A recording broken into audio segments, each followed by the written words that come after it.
আপনি কি অল্প জায়গায় মাছ চাষ করে ভালো ফলন পেতে চান? তাহলে ট্যাঙ্কে ভিয়েতনামি কই মাছ চাষ হতে পারে দারুণ একটি উদ্যোগ। ভিয়েতনামি কই তুলনামূলক দ্রুত বেড়ে ওঠে এবং সঠিক ব্যবস্থাপনায় অল্প জায়গাতেও ঘনভাবে পালন করা যায়।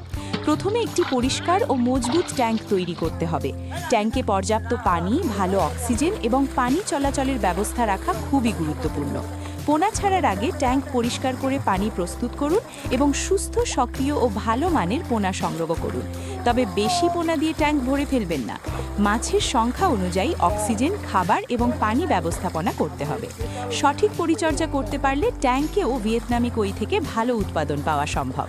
পরবর্তী ভিডিওতে দেখাবো ট্যাঙ্কে কই মাছের পোনা কত ঘনত্বে ছাড়বেন।